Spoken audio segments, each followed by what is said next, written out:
बहुत बहुत स्वागत है आप सभी का हमारे इस YouTube चैनल में जिसका नाम है विकास स्टडी पॉइंट। सो फ्रेंड्स, आज के हम इस वीडियो में बात करने वाले हैं क्लास 12 का पॉलिटिकल साइंस का 4th चैप्टर, ठीक है, जो कि 2021 और 2022 यानी कि न्यूली सिलेबस के हिसाब से बनाया जा रहा है। ठीक है, तो चलिए स्टार्ट करते हैं आज की वीडियो। तो देखिए, जो 4th चैप्टर है, 4th चैप्टर के जितने भी टॉपिक है आपके NCERT CBSE, ठीक है, CBSE के NCERT के बुक से लिया गया है सारे टॉपिक्स, और हर एक टॉपिक को बहुत ही बढ़िया तरीके से समझाया गया है ताकि बच्चों को किसी भी प्रकार की कोई दिक्कत ना हो। चलिए स्टार्ट करते हैं। दक्षिणी एशिया और समकालीन विश्व, यह है चौथा चैप्टर। जिन बच्चों ने इससे पहले वाली वीडियो नहीं देखी है, यानी कि 3rd chapter, 2nd chapter, 1st chapter, description में उसका लिंक दे दिया जाएगा, आप जाके वहाँ पे देख सकते हैं, या फिर आइकन बटन में उसका लिंक दे दिया जाएगा, आप जाके वहाँ पे भी चेकआउट कर सकते हैं। तो देखिए, जो पहला टॉपिक है, क्या है दक्षिण एशिया, ठीक है। दूसरा है दक्षिण एशिया की भौगोलिक विशेषताएं। तीसरा है पाकिस्तान में सेना और लोकतंत्र। चौथा है बांग्लादेश में लोकतंत्र। और इसके अलावा नेपाल में राजतंत्र और लोकतंत्र, यानी कि नेपाल में जो राजतंत्र भी चलता है, जो लोकतंत्र भी चलता है, ठीक है, इसके बारे में बात करेंगे। इसके अलावा देखेंगे श्रीलंका में जातीय संघर्ष और लोकतंत्र। सातवां टॉपिक आपका रहेगा भारत पाकिस्तान संघर्ष। आठवां रहेगा भारत और उनके अन्य पड़ोसी देश। और नौवां जो रहेगा उसका नाम है शांति और सहयोग। ये जितने भी टॉपिक्स आप उठाया गया है, ये है आपका NCERT CBSE बेस पे सारे टॉपिक आपको बुक्स में मिल जाएंगे। उन्हीं टॉपिकों को अच्छे से पढ़ के उसको ब्रीफ में छोटे रूप में प्रस्तुत किया गया है ताकि आपको हर चीज़ समझ में आए। ठीक है, तो चलिए पहला टॉपिक स्टार्ट करते हैं। तो जो आपका पहला टॉपिक है वो है, क्या है दक्षिण एशिया। दक्षिण एशिया आखिर में है क्या चीज़। तो देखिए, जब भी दक्षिण एशिया के बारे में बात की जाती है तो सबसे पहले आप देखो, विश्व में दक्षिण एशिया किसको बोलते, किसको एशिया किसको बोलते हैं। तो ये है आपका पूरा विश्व, जहाँ पे आपको नज़र आएगा कि ये जितनी भी चीज़ें दिखाई दे रही, जो रेड रंग का है, ठीक है, ये सारा एशिया में आता है। किस में आता है? एशिया में आता है।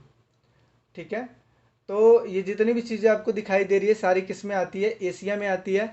और दक्षिण एशिया की अगर बात करें तो इसको बोलते हैं ईस्ट, इसको बोलते हैं वेस्ट, इसको बोलते हैं नॉर्थ, और नीचे वाले को क्या बोलते हैं? साउथ। और साउथ को ही क्या बोलते हैं? दक्षिण। और एशिया तो ये, यानी कि ये जो नीचे की जो हिस्सा है ना, इसकी जो बात की जा रही है, ये सारा किस चीज़ में आएगा? दक्षिण एशिया में आएगा। आई बात समझ में? तो इसमें हम किन किन चीज़ों के बारे में पढ़ने वाले हैं, एक बार इसको भी देख लेते हैं। ठीक है, तो देखिए यहाँ पे किन के बारे में, यानी कि भारत के बारे में पढ़ेंगे। इसके अलावा ये पाकिस्तान हो गया, ठीक है, और ये हो गया नेपाल हो गया, भूटान हो गया, और ये हो गया छोटा सा बांग्लादेश, इसके अलावा श्रीलंका, और ये हो गया मालदीव। ठीक है, और इसके अलावा अगर सार्क की बात करें, यानी कि दक्षिण एशिया ने मिलकर एक संगठन बनाया था जिसका नाम है सार्क, SAARC, सार्क जिसका नाम है, यानी कि south Asian association of regional corporation जिसका नाम है, ठीक है, ये मिलके बनाया था। तो उसमें जो 8वां सदस्य था, 8वां सदस्य था वो अफगानिस्तान था। इस वजह से इस चैप्टर में थोड़ा सा बस अफगानिस्तान के बारे में पढ़ेंगे कि 8वां सदस्य कब बना था। ठीक है, अदरवाइज जो दक्षिण एशिया की बात करें, दक्षिण एशिया में टोटल 7 ही देश हैं। कौन कौन से देश हैं? एक पाकिस्तान हो गया, नेपाल हो गया, भूटान हो गया, बांग्लादेश हो गया, श्रीलंका हो गया, मालदीव हो गया, और इसके अलावा भारत तो है ही। आई बात समझ में? ये चीज़ होगा आपका दक्षिण एशिया। आई होप चीज़ें समझ में आ गई। दक्षिण एशिया क्यों बोलते हैं? क्योंकि ये दक्षिण में है, इस वजह से दक्षिण एशिया बोला जाता है। अब चलते हैं टॉपिक पे। यही टॉपिक था हमारा। तो यहाँ पे देखिए, ये जो हमारा टॉपिक था,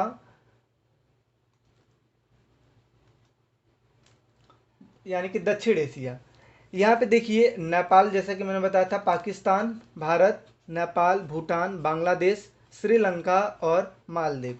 ये जो अफगानिस्तान था, ये 8वां सदस्य देश बना था। किसका? सार्क का बना था। यही बात हुई है, यानी कि दक्षिण एशिया में हम देखें तो इतने सारे देश आते हैं, 7 देश आते हैं। तो अब हम देखते हैं कि इन देशों में कौन कौन सी व्यवस्था चलती है, कौन कौन सी शासन व्यवस्था चलती है। तो देखिए, अगर शासन व्यवस्था की अगर बात करें दक्षिण एशिया में, तो दक्षिण एशिया में अगर शासन व्यवस्था की बात करें तो दक्षिण एशिया की भौगोलिक विशेषताएं कौन कौन सी है? भौगोलिक विशेषता मतलब क्या है? उत्तर में हिमालय से लेकर दक्षिण में हिंद महासागर तक, अब इसका मतलब समझते हैं। देखिए,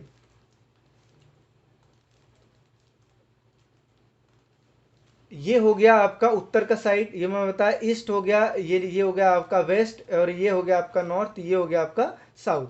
तो उत्तर में अगर बात करें तो उत्तर में हिमालय सागर से लेकर, ये है ना हिमालय, हिमालय सागर से लेकर नीचे अगर बात करें तो हिंद महासागर तक। कहाँ तक? ये जो एरिया है हिंद महासागर का है, तो उत्तर में हिमालय सागर से लेकर लास्ट में हिंद महासागर तक, ठीक है। और अगर पूरब में बात करें तो बांग्लादेश से लेकर, और पश्चिम में बात करें तो कहाँ तक है? अरब सागर तक है। यानी कि इसका भौगोलिक विस्तार कहाँ तक है? उत्तर में हिमालय से लेकर, दक्षिण में हिंद महासागर तक, और पूरब में बंगाल की खाड़ी या बांग्लादेश से लेकर लास्ट में कहाँ तक? पश्चिम में कहाँ तक? आपका अरब सागर तक। ये इसका भौगोलिक क्षेत्र है, ठीक है। तो यही चीज़ लिखा हुआ है। देखिए, उत्तर में हिमालय सागर से लेकर दक्षिण में हिंद महासागर तक, और पूर्व में बंगाल की खाड़ी से लेकर पश्चिम में अरब सागर तक इसका फैला हुआ है। आगे अगर बात करें तो दक्षिण एशिया की किन देशों में कौन सी शासन व्यवस्था है, तो इसके बारे में बात करें तो पहले लिखा है कि भारत और श्रीलंका में कौन सी शासन व्यवस्था है? लोकतंत्र, ठीक है। अब एक चीज़ बताइए कि जो भारत है कब आज़ाद हुआ था? 1947 में। और श्रीलंका कब आज़ाद हुआ था? 1948 में। तो भारत में लोकतंत्र और श्रीलंका में भी लोकतंत्र, और दोनों जगह पे लोकतंत्र बहुत ही अच्छे ढंग से कायम है, जो कि विश्व के लिए उदाहरण है लोकतंत्र का। आई बात समझ में? दूसरे की अगर बात करें तो पाकिस्तान और बांग्लादेश, तो यहाँ पे क्या है? लोकतंत्र स्थापित है। क्या है? लोकतंत्र स्थापित है, और सैनिक तानाशाह भी स्थापित है पाकिस्तान और बांग्लादेश में, ठीक है। अभी इसके बारे में अच्छे ढंग से बात करेंगे, बस आप इतना समझ लीजिए, पाकिस्तान में कभी काल लोकतंत्र रहता है और कभी काल सैनिक तानाशाह रहता है। तीसरा अगर बात करें तो नेपाल और भूटान में राजतंत्र रहता है, और चौथे की बात करें तो मालदीव में अध्यात्मक शासन प्रणाली होती है। अब आपके लिए पहला क्वेश्चन ये है कि आप लोग 11वीं क्लास में पढ़े हो अध्यात्मक शासन प्रणाली, अर्ध अध्यात्मक शासन प्रणाली और संसदीय शासन प्रणाली, 3 टाइप्स की शासन प्रणाली पढ़े थे। तो आप मुझे बताओ अध्यात्मक शासन प्रणाली का अर्थ होता क्या है? बहुत ही अच्छे ढंग से मैंने बताया था, ठीक है। और आप लोग नहीं भी वो वीडियो देखे होंगे तो भी आपको पता होगा, क्योंकि आपने 11वीं क्लास पास आउट किया है, देन आप इस क्वेश्चन का आंसर बता सकते हैं। अध्यात्मक शासन प्रणाली का अर्थ क्या होता है, ठीक है। कमेंट सेक्शन में कमेंट कीजिए, मैं सबकी कमेंट्स पढ़ूंगा, ठीक है ना। आगे अगर बात करते हैं तो देखिए, यहाँ पे जो हमारा टॉपिक स्टार्ट होता है, पाकिस्तान में सेना और लोकतंत्र। पाकिस्तान में सेना और लोकतंत्र, अभी जो हमने पीछे बात किया ना, पाकिस्तान में सेना और लोकतंत्र का मतलब क्या हुआ। तो सेना और लोकतंत्र का मतलब क्या है कि जब भारत और पाकिस्तान मतलब जिस टाइम पे आज़ाद हुए थे अंग्रेज़ों से, तो उस टाइम पे पाकिस्तान क्या हो गया था? अलग हो गया था। और पाकिस्तान का जो बनावट था, यहाँ पे देखिए, जो पाकिस्तान था, पाकिस्तान 2 हिस्सों में डिवाइड हुआ था। एक ये था हिस्सा, ठीक है, और एक था ये वाला हिस्सा, ये हिस्सा और ये हिस्सा, इसको बोलते हैं पश्चिमी पाकिस्तान, ठीक है। क्या बोलते हैं? पश्चिमी पाकिस्तान। और इसको क्या बोलते हैं? पूर्वी पाकिस्तान बोलते थे। इसको पश्चिमी बोलते थे, ये पूर्वी बोलते थे। और ऐसा क्यों हुआ? क्योंकि जब जिस टाइम पे सर्वे किया गया तो पाया गया था कि पश्चिम में और पूरब में सबसे ज़्यादा मुस्लिम हैं, तो इस वजह से क्या किया गया था? इनको अलग अलग देश घोषित कर दिया गया था। यानी कि सामने पूरब में पूर्वी पाकिस्तान और पश्चिम में पश्चिमी पाकिस्तान। आई बात समझ में? ठीक है। तो अब देखिए क्या होता है, यहाँ पे पूर्वी पाकिस्तान हो गया और पश्चिमी पाकिस्तान हो गया। फिर उसके बाद क्या होता है कि पाकिस्तान में लोकतंत्र स्थापित होता है। लोकतंत्र स्थापित होने के बाद वहाँ पे जो सैनिक तानाशाह होता है, क्योंकि भारत से हमेशा तनी तनी लगी रहती है, यानी कि बातों पे, हर एक चीज़ पे, ठीक है, आतंकवाद के मुद्दे पे, सीमा विवाद के मुद्दे पे, कश्मीर मुद्दे पे, हर एक चीज़ पे कहीं ना कहीं तनातनी लगी रहती है भारत से, जिसकी वजह से वहाँ की जो सेना, आखिर में लड़ाई कौन करेगा? सेना ही करेगी। तो सेना अपने आप को बहुत ही ज़्यादा मतलब बलशाली समझने लगी, और इसी का उसने गलत नतीजा उठा के अपने ही देश की जो लोकतंत्र की जो व्यवस्था होती है उसको तख्ता पलट कर देती है, यानी कि गिरा देती है, ठीक है। तो इसी वजह से कभी काल सेना व्यवस्था वहाँ पे होती है, तो कभी काल क्या होता है? लोकतंत्र होता है। लोकतंत्र कैसे स्थापित होता है? जब जनता को लगता है कि नहीं, सेना अच्छा काम नहीं कर रही है, तो जनता क्या करती है? आंदोलन करने लगती है, जगह जगह पे धरना प्रदर्शन करने लगती है, जिसकी वजह से क्या होता है कि मजबूरन यहाँ की जो सेना होती है, जनरल होते हैं, उनको मतलब अपना इस्तीफा देना पड़ता है, और उसके वजह से क्या स्थापित होती है? यहाँ पे लोकतंत्र स्थापित होती है। और फिर क्या होता है कि जब सैनिक तानाशाह सैनिक मजबूत हो जाते हैं, ठीक है, तो सैनिक क्या करते हैं? लोकतंत्र को भंग कर देते हैं, और जिसकी वजह से किसका राज कर लेते हैं? मतलब सेनाओं का राज हो जाता है वहाँ पे, ठीक है। और इसी वजह से पाकिस्तान में ये फिक्स नहीं है कि वहाँ पे सेना व्यवस्था रहेगा कि लोकतंत्री व्यवस्था रहेगी। आई बात समझ में? तो चलिए स्टार्ट करते हैं, इसके बारे में पढ़ते हैं क्या क्या चीज़ है। तो पाकिस्तान में सैनिक हस्तक्षेप, कट्टरवादिता, धर्मगुरु और भूस्वामी अभिजनों के सामाजिक प्रभाव ने लोकतंत्र के मार्ग में कठिनाई पैदा की है। यानी कि पाकिस्तान में क्या है? सैनिक हस्तक्षेप है। दूसरा कट्टरवादिता है। कट्टरवादिता का मतलब होता है कि अपने धर्म को सबसे ज़्यादा वैल्यू दे देना, और उसके आगे किसी का मतलब समझना ही नहीं, कुछ भी ना समझना, यानी कि बहुत ही ज़्यादा इंपॉर्टेंस दे देना, ठीक है, अपने धर्म को। इसी को क्या बोलते हैं? कट्टर बोलते हैं ना, कट्टर धर्म को मानने वाला है ये। तो कट्टरवादिता, धर्म गुरुजन हो गया, ठीक है, धर्मों को मानने वाले, और भूस्वामी अभिजन जो हो गए, यानी कि उनके जो लैंडलॉर्ड होते हैं, जो जिनके पास अपनी ज़मीनें बहुत ज़्यादा होती है, जागीरें होती है, वो, ठीक है। और इन्हीं से क्या होता है? समाज बनता है, और सामाजिक प्रभाव के द्वारा लोकतंत्र स्थापित नहीं हो पाता है, ठीक है, या लोकतंत्र स्थापित होने में कठिनाइयाँ पैदा हो जाती हैं। दूसरे की अगर बात करें तो पाकिस्तान में विशेषकर सैनिक तानाशाही ने लोकतंत्र के मार्ग में सर्वाधिक रुकावटें पैदा की हैं। इसके अलावा पाकिस्तान और भारत के कड़वाहट भरे संबंधों के आड़ में पाकिस्तानी सेना ने सदैव पाकिस्तान में अपना दबदबा बनाए रखा है, ठीक है ना। दबदबा बनाए रखने का मतलब क्या? अपना वर्चस्व स्थापित करे रखा है। कौन? सैनिक, पाकिस्तान की सैनिक, ठीक है। आगे अगर बात करें, तथा किसी भी निर्वाचन सरकार को, ठीक है, ये थोड़ा सा गलत लिखा हुआ है, सरकार ऐसे होगा, किसी भी सरकार को ठीक ढंग से काम नहीं करने दिया गया, ठीक है। और अमेरिका तथा पश्चिमी देशों ने अपने स्वार्थ के लिए सैनिक शासन को बढ़ावा दिया है। यानी कि पाकिस्तान में सैनिक शासन को बढ़ावा देने में अमेरिका और पश्चिमी देशों का भी हाथ है, क्योंकि इससे क्या होता है? ये इनको सपोर्ट करते हैं सैनिक तानाशाह को, और जिसकी वजह से यहाँ पे लोकतंत्र अच्छे से कायम नहीं हो पाता है। आगे अगर बात करें तो पाकिस्तान में संविधान निर्माण के पश्चात सैनिक शासन, जनरल अयूब खान ने शासन पर अपना अधिकार जमा लिया। यानी कि पाकिस्तान में जब संविधान का निर्माण हुआ था, तो उसके बाद जनरल अयूब खान ने शासन पर अपना अधिकार जमा लिया था। अब आज का जो दूसरा क्वेश्चन है कि पाकिस्तान में संविधान का निर्माण कब हुआ था? भारत का कब हुआ था, यानी कि कब बना था, और उसको कब लागू किया गया था? ये तो आपको पता ही है, 26 नवंबर 1949 को बना था, और लागू कब किया गया था? 26 जनवरी 1950 को। अब मुझे बताइए कि पाकिस्तान का संविधान निर्माण कब हुआ था, ठीक है। आगे की बात करते हैं। तो अयूब खान के पश्चात जनरल याहिया खान ने शासन संभाली। किसके बाद? जनरल अयूब खान। जहाँ भी जनरल आता है तो आप समझ जाइए सैनिकों की बात हो रही है। यानी कि लोकतंत्र बहुत कम ही यहाँ पे शासन किया है। ज़्यादातर किसने शासन किया है? जनरलों ने मिलकर किया है, जनरल लोगों ने मिलकर किया है, यानी कि सेनाओं ने मिलकर किया है। आगे अगर बात करें तो 1977 में जनरल जिया उल हक ने लोकतंत्र सरकार को हटाकर शासन प्रणाली की भागडोर संभाली, और 1999 में जनरल परवेज मुशर्रफ ने प्रधानमंत्री नवाज शरीफ का तख्ता पलट करके यहाँ पे तानाशाही सरकार ला दी। नवाज शरीफ को मतलब यहाँ पे ब्लेम लगा दिया गया था, ठीक है, घोटाला करने के चक्कर में, ठीक है, कि और जिसकी वजह से क्या किया गया? जनरल परवेज मुशर्रफ ने इनका तख्ता पलट कर दिया, और यहाँ पे क्या स्थापित कर दिया? तानाशाही सरकार स्थापित कर दी। आई बात समझ में? चलिए आगे बात करें। तो आगे देखिए क्या लिखा है कि पाकिस्तान में लोकतंत्र की असफलता के क्या कारण हैं। तो जैसा कि हमने पढ़ा है कि पाकिस्तान में लोकतंत्र की असफलता के क्या कारण हैं, वो पहले बात करते हो तो पाकिस्तान में लोकतंत्र के मार्ग में सेना ने सदैव बाधा उत्पन्न की है, जैसा कि आपको पता है। दूसरा पॉइंट की बात करें तो पाकिस्तान में धार्मिक कट्टरता ने भी लोकतंत्र को सफलतापूर्वक कार्य करने नहीं दिया है। तीसरे की बात करें तो पश्चिमी देशों ने अपने व्यक्तिगत लाभ के लिए पाकिस्तान में लोकतंत्र को असफल नहीं होने दिया है, ठीक है। यानी कि कहने का मतलब ये है कि पश्चिमी जो देश हैं ये सबसे ज़्यादा सपोर्ट करते हैं पाकिस्तान में सेनाओं को, और जिसकी वजह से यहाँ पे लोकतंत्र सफल नहीं हो पाया है।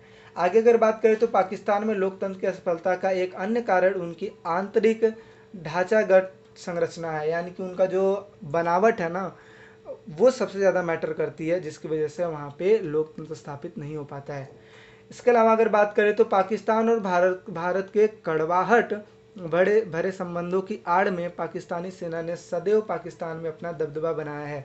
यानी कि कहने का मतलब ये है कि पाकिस्तान, ठीक है, पाकिस्तान और भारत में तनातनी लगी रहती है, और जाहिर सी बात है सैनिक ही लड़ाई करते हैं, और जब लड़ाई करते हैं तो यहाँ पे सैनिकों की पावर ज़्यादा हो जाती है, और पावर का ये गलत यूज करके अपने ही देश में लोकतांत्रिक जो शासन व्यवस्था होती है उसको हटाकर अपना शासन व्यवस्था कर लेते हैं। तो इस वजह से यहाँ पे लोकतंत्र स्थापित जल्दी नहीं हो पाती है, ठीक है ना। तो यानी कि लोकतंत्र और सैनिक तानाशाह दोनों ही रहती है, कभी लोकतंत्र आती है तो कभी सैनिक तानाशाह आती है। आगे अगर बात करें तो देखिए एक और संकट की बात करें, नया जो हमारा टॉपिक है बांग्लादेश की शासन व्यवस्था संकट, ठीक है। तो जैसा कि मैंने बताया कि जब 1947 में जब हमारा देश आज़ाद हुआ था तो उस टाइम पे दो पाकिस्तान बनाए गए थे, एक था पूर्वी पाकिस्तान, सॉरी ये पूर्वी पाकिस्तान, दूसरा कौन था, पश्चिमी पाकिस्तान।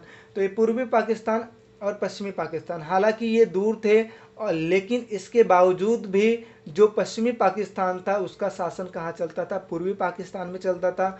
हर एक चीज़ शासन व्यवस्था से लेकर अगर यहाँ पे सरकार भी बननी है तो भी किसकी मर्जी से बनती थी, पश्चिमी पाकिस्तान के हिसाब से बनती थी। इसके अलावा पश्चिमी पाकिस्तान ने इस पर गलत अपना यूज भी किया, शोषण भी करते थे, यहाँ पे जगह जगह पे लड़ाई दंगे भी हो जाते थे। जो भी पश्चिमी पाकिस्तान की बातें नहीं मानते थे तो उनको क्या किया जाता था, दंड दिया जाता था, इत्यादि घटनाएं होती थी, जिसकी वजह से पश्चिमी जो पूर्वी पाकिस्तान था वो बहुत ही ज़्यादा मतलब आप बोल सकते हो कि जुर्म सहता था।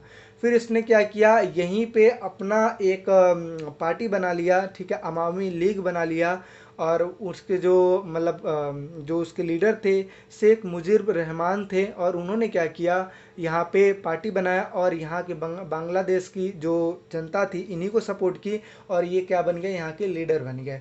और जब ये बात पता लगी पाकिस्तान में, पश्चिमी पाकिस्तान में, तो इसने क्या किया, सैनिक भेजकर ये बांग्लादेश में मतलब पूर्वी पाकिस्तान में सैनिक भेज दिया, और सैनिक भेजने का नतीजा ये रहा कि आपस में लड़ाई करने लगे और हज़ारों की संख्या में यहाँ की लोगों की जान गई थी, ठीक है। और जब ये सारी घटना भारत को पता लगी तो भारत ने ये सोचा क्यों ना मदद किया जाए अपने पड़ोसी मुल्क की, ठीक है। और इसमें गलती पूरी पाकिस्तान की थी, पश्चिमी पाकिस्तान की थी, तो भारत ने सपोर्ट करने की कोशिश की, ठीक है। और उस टाइम पे जो प्रधानमंत्री थी वो थी महिला प्रधानमंत्री इंदिरा गांधी थी। उन्होंने आदेश दिया कि जाके यहाँ पे सेनाओं को आदेश दिया कि यहाँ पे पश्चिमी जो सेना है उनका सामना करें, और मतलब यहाँ पे शोषण करने से रोकें।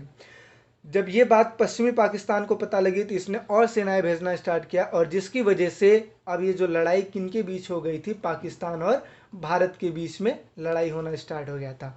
और जब ये बात होना स्टार्ट हो गया और काफ़ी भीषण युद्ध होना स्टार्ट हो गया पाकिस्तान और भारत में, आगे चल के भारत की क्या हो जाती है, इसमें जीत हो जाती है। और जब जीत हो जाती है तो लमसम पाकिस्तान के 93,000 सैनिकों को सरेंडर करना पड़ा, भारत के सैनिकों के सामने 93,000 सैनिकों को समर्पण करना पड़ा, किसके सामने, भारत के सेनाओं के सामने।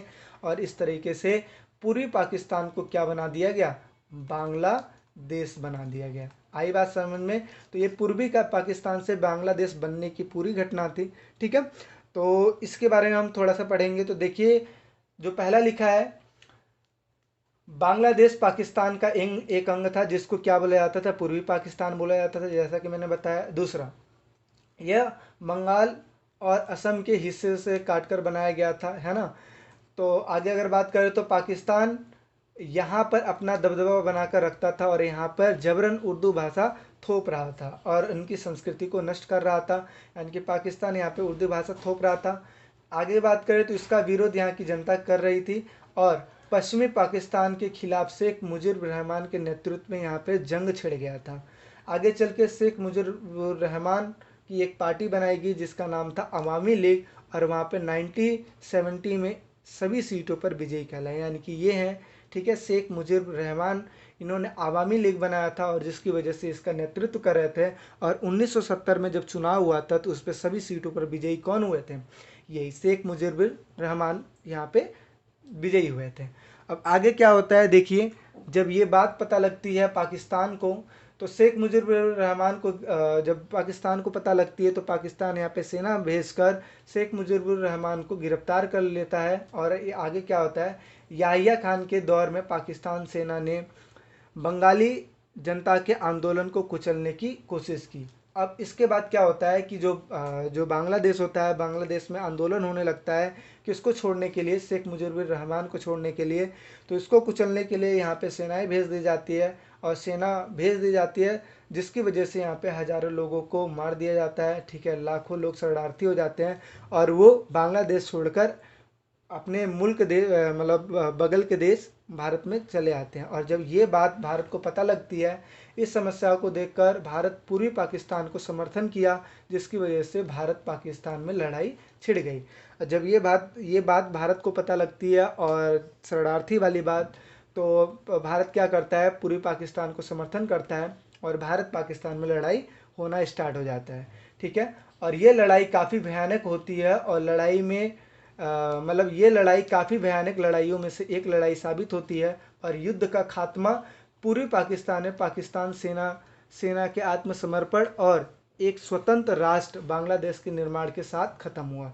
यानी कि ये जो युद्ध कब ख़त्म हुआ, एक तो पूर्वी पाकिस्तान की जो सेना थी उन्होंने क्या किया, आत्मसमर्पण कर दिया और एक स्वतंत्र राष्ट्र का निर्माण हुआ जिसका नाम है बांग्लादेश। तो देखिए, ये आज तक के इतिहास में सबसे ज़्यादा सेना, मतलब ये एक ऐसी घटना थी जिसमें 93,000 सेनाओं ने आत्मसमर्पण किया था। किसके सामने? भारत के सामने किया था, ठीक है। तो देखिए 16 दिसंबर 1971 को भारतीय सेना के समक्ष 93,000 सेनाओं ने समर्पण किया था और ये बहुत बड़ी भी जीत कहलाई थी, यानी कि विजय दिवस मनाया गया था 1971 में, ठीक है ना। तो ये देखिए, ये भारत के जनरल है और ये पाकिस्तान के हैं, ठीक है। और इन्होंने साइन कर देते हैं। साइन करने का नतीजा ये निकलता है कि जितने भी पाकिस्तान की सेना होती है इनको हथियार नीचे रख के घुटनों के बल बैठना होता है और उसके बाद आत्मसमर्पण करना होता है, ठीक है, जो कि भारत के सामने हुआ, ठीक है। और इस तरीके से क्या होता है, यहाँ पे बांग्लादेश का निर्माण होता है। आई बात समझ में, ठीक है। तो ये थी आज की वीडियो। आई होप आपको चीज़ें अच्छी लगी होंगी, सारे टॉपिक समझ में आए होंगे। अब बाकी के जो टॉपिक्स बचे हुए हैं वो नेक्स्ट पार्ट में कवर अप हो जाएंगे। अभी तक की वीडियो कैसी लगी है कमेंट सेक्शन में ज़रूर कमेंट करके बताएं। वीडियो अच्छी लगती है तो लाइक करें, शेयर करें, सब्सक्राइब करें। मिलते हैं नेक्स्ट वीडियो में। और हाँ, जो कमेंट सेक्शन में कमेंट करने के लिए यानी कि जो क्वेश्चन मैंने पूछा है उसका कमेंट सेक्शन में ज़रूर जवाब देना। मैं सबका चेकआउट करूँगा और बताऊँगा किसका जवाब सही है, ठीक है। मिलते हैं नेक्स्ट वीडियो में। अभी के लिए बाय बाय, टेक केयर।